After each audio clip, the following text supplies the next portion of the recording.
Hey guys, I'm Paul Killins. I am the co-host here for Eliza Against The World. I'm also the chairman of the board at Eliza Park, and I am joined with my other host, Paul Geigel. Go ahead and say hi, Paul. What's up, guys? Paul, let's talk about homelessness for our first episode. Right now, we work at a place where we try to help homeless people out by serving them food and Jesus. Let's get started by essentially talking about homelessness. What is homelessness? Well, there's many different ways to describe it. Some have called it housing instability or unhoused. They try to kind of clean up the optics of it.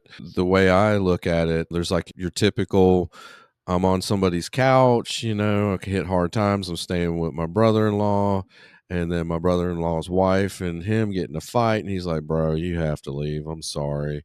And so now I'm like in my dilapidated, 1996 Dodge Voyager. Corolla. Dang. Yeah. Was that specific? That was specific. That was like that was a memory, not a thought. That was a memory. Yeah. Sorry. And so here I am at a Walmart parking lot with my young child, and so now the car won't start, and somebody comes up and they're like, "Hey man, I'll give you $200 for it right now." And you're like, "Oh well, I'll get the $200 and then we'll go to the shelter and we'll go from there." And that's the downward spiral, because once you get to a place where you don't have a residence, you can't really get employment. And it's super hard to do basic things like get showers and clean clothing. And there's this homeless vibe that you pick up that people can read it. Like, I can see it. I can pick homeless people out, even if they're clean. And it's the way that people carry themselves and how they are. So once you enter homelessness, you enter this phase where I would say pre-chronic, like the first 6 months is you're freaking out. You're having to go to agency and fill out different applications for this, for that.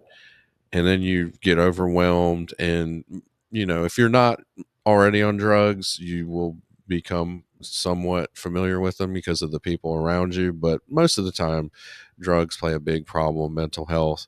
But once you reach the 6 month phase, you're already locked into the tribes, I would say. Down where we're at, there's roughly about 250 people that know each other intimately, somewhat. And so once you get to know everybody, you're kind of in an alternate culture. Like, you've got connections and you can network. You're like, "Hey, I know this guy in this tent over here. He's normally got canned food and beer, so if I'm ever like super depressed, I know I can get some SpaghettiOs and drink a couple beers with him." And it becomes this like, I just need to not become suicidal type thing at that point.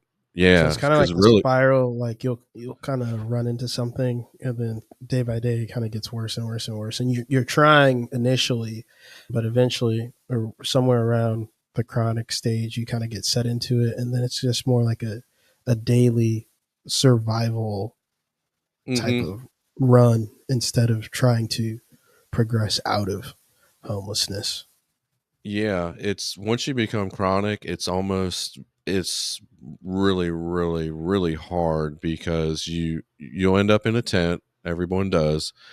And then in your tent, you have all your belongings, which is usually a backpack, 3 or 4 days worth of clothes, just some essentials, maybe a little charger for your phone, and a knife, and just, some little odds and ends. And that becomes so valuable to you, because if you've ever had nothing, like literally had zero, just the clothes on your body, there's a like a panic situation that goes on. So you don't want to enter that panic zone. So you have to have your tent, you have to have your backpack, which, you have your sleeping bag and your pillow. And so you have a little bit of an anchor there. Now here's where the fun part comes in. The people are notorious for stealing your tent and all your belongings. And if that's not bad enough, you have the police department, which will come in and tear your stuff up and remove it and throw it in the trash. So if you ever wanted to get a job, you're going to have to leave your belongings behind and there's a 50% chance you'll come back to nothing. So you just went to your job interview, off of yesterday's shower, and you smell like a campfire because it was cold last night, and you're hanging out with XYZ around the campfire, and so you come back and your house is gone. Like literally you have no belongings. So that's when the panic sets in, and that's where there's a lot of trauma that happens on the streets that is like ongoing trauma.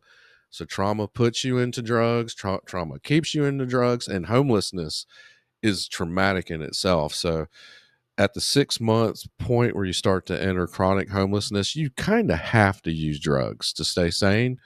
So then once you start using drugs, it takes the pain away, and you find a lot of very friendly people because they're also going through the same trauma you are. And so you end up, and it's like a summer camp that never ends for people who are drug addicts. It's an adventure. They're literally on an adventure. So it's not like what we would think, like, gosh, the temperatures are bad. Yeah, they're bad. The bugs are bad. Yeah, they're bad. I don't have enough water. But there's 200 brothers and sisters within arm's reach. They're going through the same thing, that you can go and talk to them, and the look on their face will give you what you need.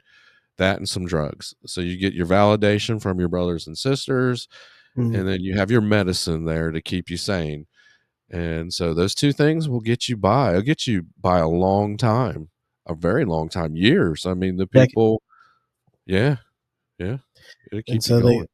they eventually find themselves in this situation where they're stuck in a rut, and the only thing that makes them feel better are the things that will keep them stuck in a rut. That's right. Those trauma bonded relationships, and then drugs as well. That's tough. Hmm. So Yeah, we're Christians, Paul. So yeah, why should Christians specifically care about the homeless? because God ordered it. All right. And so next, give me some more. Give me some more. Okay.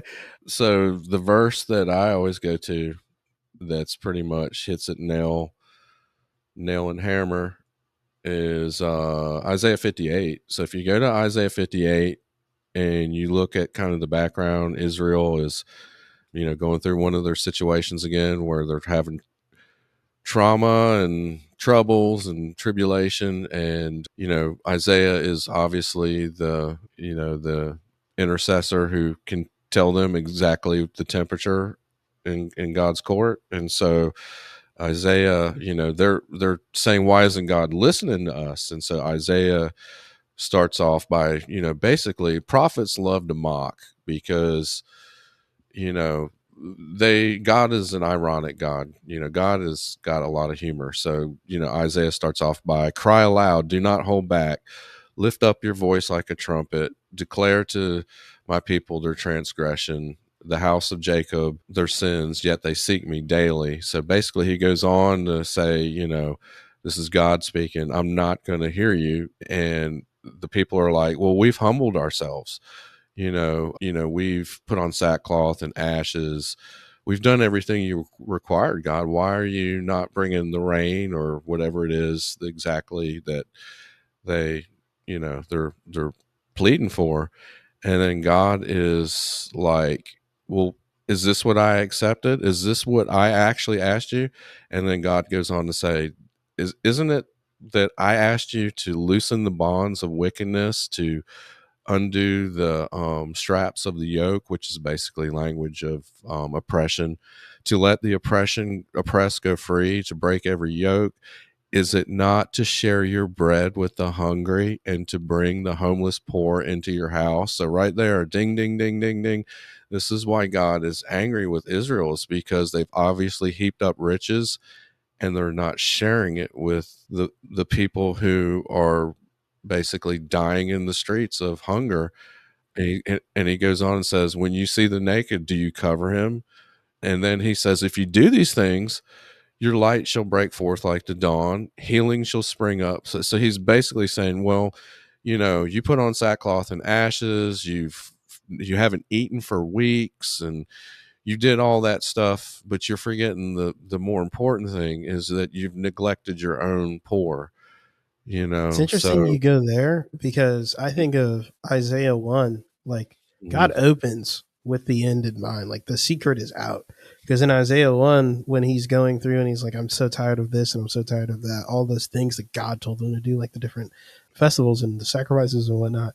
You get mhm, to mhm, chapter 1, verse 16, he says, Wash yourselves, make yourselves clean, remove the evil of your deeds from before my eyes. Cease to do evil, learn to do good, seek justice, correct oppression, bring justice to the fatherless, and plead the widow's cause.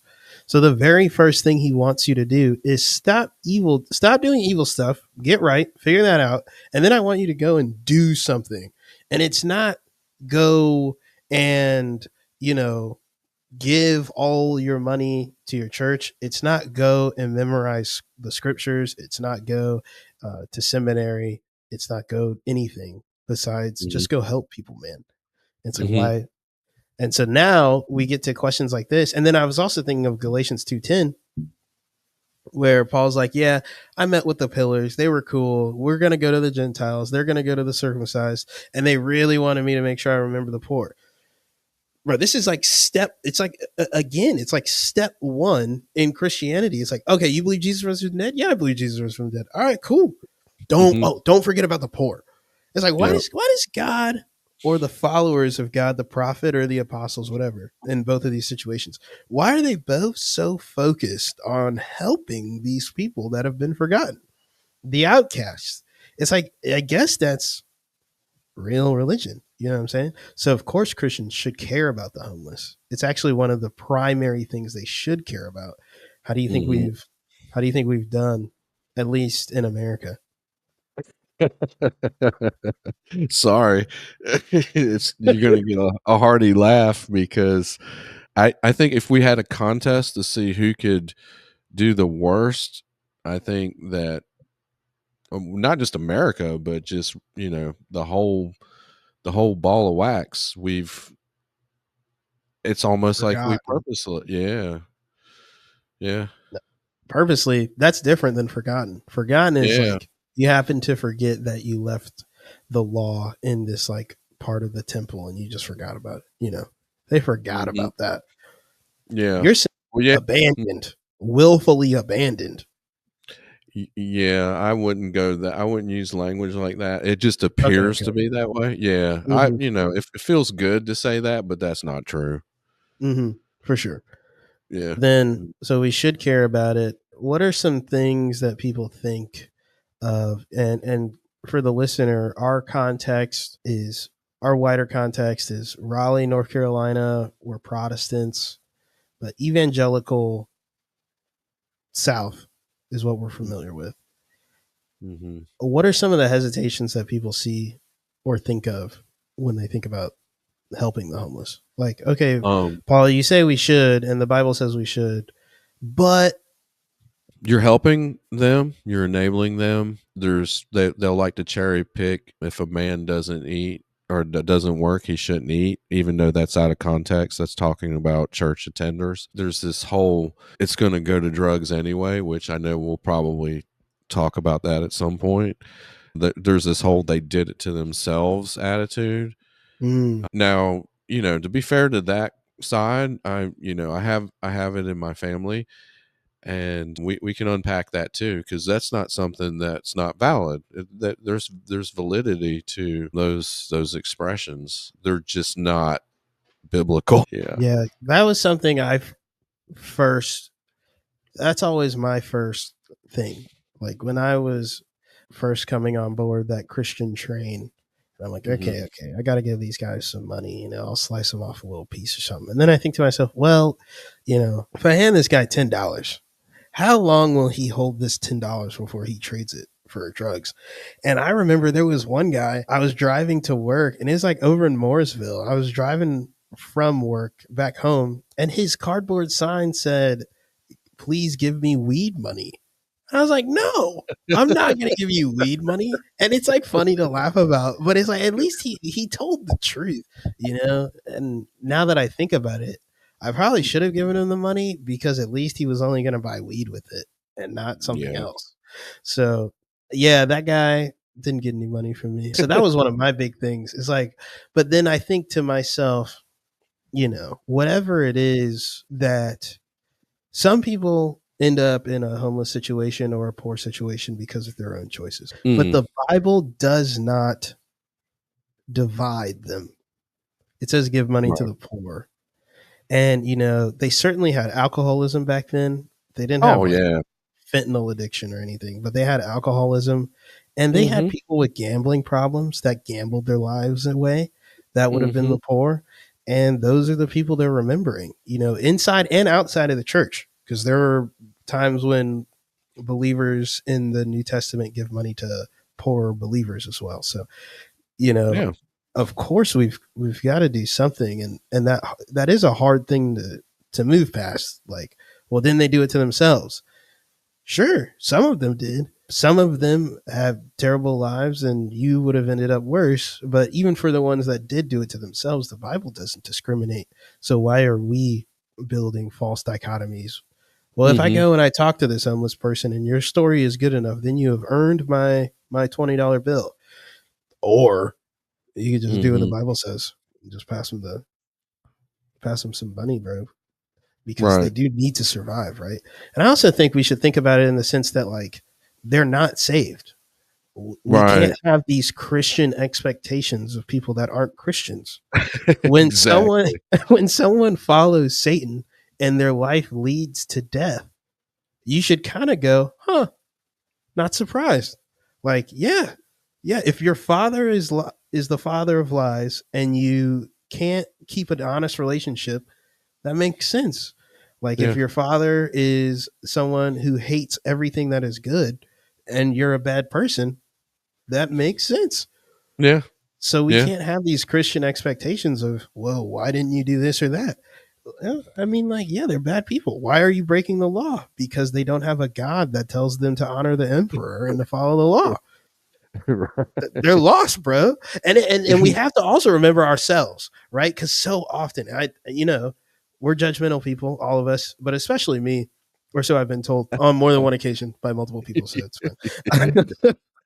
Is that like we'll probably get in the comments of this YouTube video too, but like I forgot where I was going.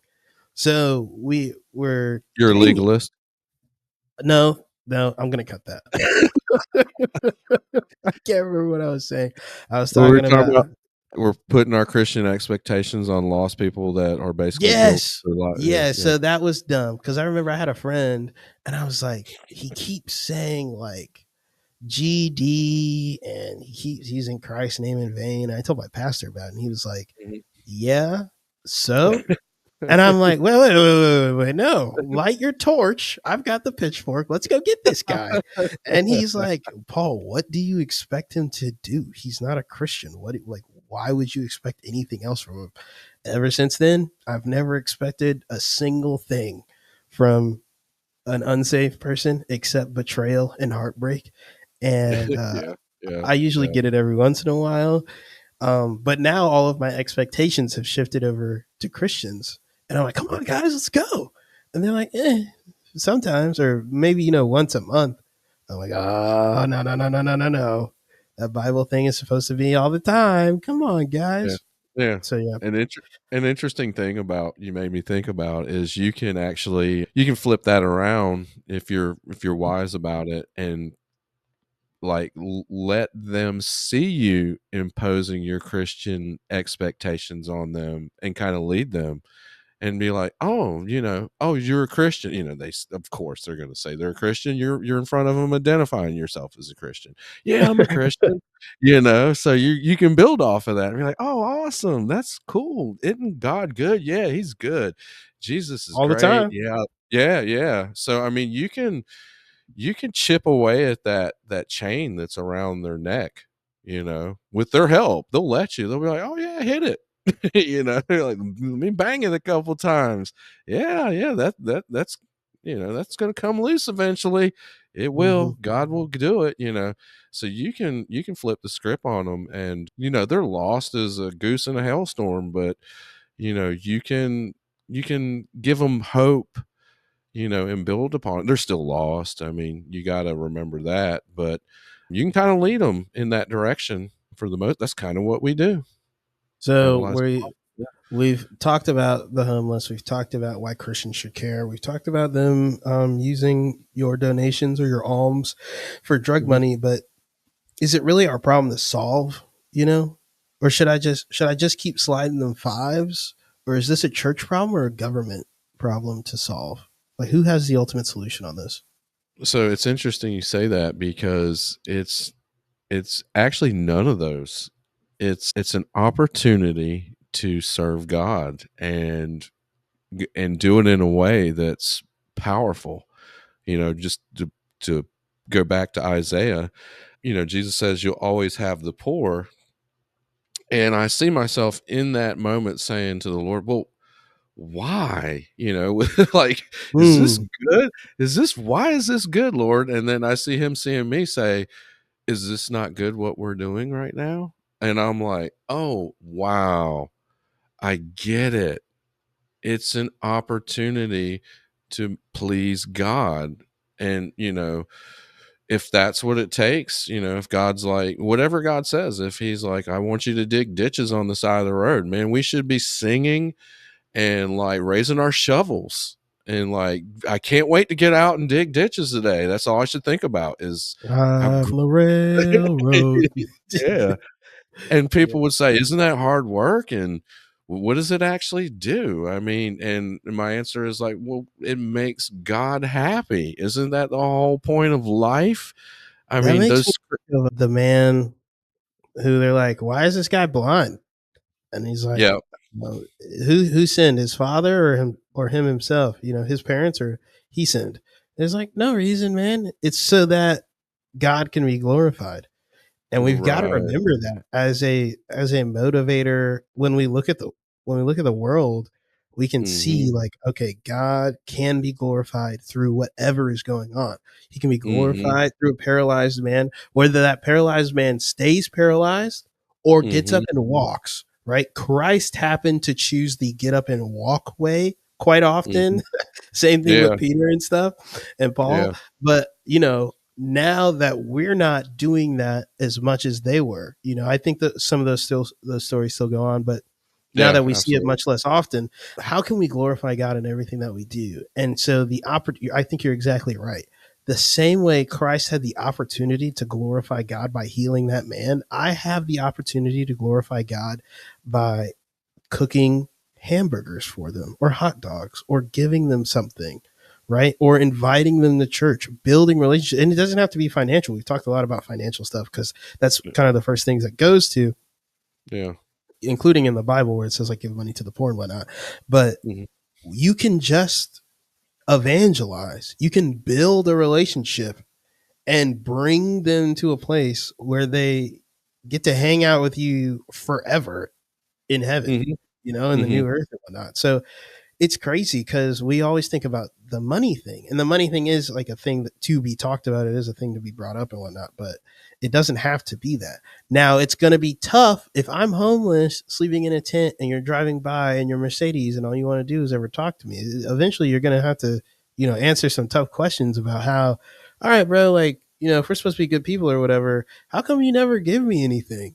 Like, you're gonna have Mm-hmm. to answer that question if you never give anyone anything. But still, it doesn't Mm-hmm. always have to be about money or supplies and things like that. Mm-hmm. So, what is Right. Geigel? What is the best way to help them doing it? We're like, if someone's listened to this and they're like, "Huh, I could step it up. What should I go do?" First of all, take the filter of homelessness off of them and their people and their, Mm. yeah. If they were regular people, if it was like your friend in the neighborhood you saw and he was holding a sign, you hadn't seen him in weeks and months, and you're like, oh, there's Phil. What does he do? Help! I'm homeless. Duh. You would immediately be like, calling work. Hey, I'm going to be running late. You know, pull over, get Greg, be like, or Phil or whoever, and be like, what's going on, man? And listen to them, spend time with them, and see if there is a way. If not, take them to get a meal and be like, hey, you going to be around later? Yeah, can I get your number? And we'll, like anything that you can do to support that guy because he's an image bearer of God. But you notice how the relationship was already there first. He was your neighborhood buddy. And I'm Right. saying just so you don't need to have that relationship's already there with God. So when you see that person, you're seeing God, because he's going to say, when you get there, he's going to show you that homeless person was him. And that's where the record scratch happens. And people are like, uh-oh, how was that? He's like, well, oh, I can't be homeless. I'm not allowed to like play characters in my own reality. When did we You walk know, past you? When did we not feed you? Whenever you didn't do it to one of them, you didn't do it for me. yeah, Yeah. basically the one they always go to. I think that's the test. I mean, yeah, we don't need a relationship with them if you are in a relationship with God, a right relationship. Let me put that there, because there's relationships with God. We all have a relationship with God. Every single person alive is it just the right. Cool, man. Cool. So we should Mm-hmm. go out and first thing we should do is treat them like they're image bearers and like they're people, and go from there. Whether that be, volunteering. You can find local charities to volunteer at. You can head to elizapark.org and click join the initiative, and you can come hang out with us if you're in the Raleigh area. Even if you're not in the Raleigh area, we'll let you fly in to help us. That's right. That's right. Paul will pay for it.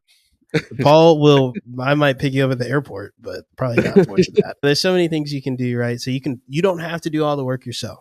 Okay. You don't have to be a one man army. You can go to a charity. You can work with your church. You're not alone. We're not supposed to do all of these things alone. The Apostle Paul in the Bible grabs funds from different churches and brings it far away places to give to other Christians, right? So Mm-hmm. we don't Yeah. have to, we're not alone. That's important to remember. And we're not asking anyone to end homelessness all by themselves, unless they Mm-hmm. can. Then you probably should. Cool. I think we're going to call it there. We've got to come up with like a cool outro thing. Tune in next time where we'll be talking about something else. Make sure to share with all your friends. Make sure to send it to everybody. If it made you mad, go ahead and tell us why in the comments without profanity. And if it made you happy, go ahead and tell us why. Cool. I'm going to stop talking now. See you later. All right. Peace out, Boy Scout.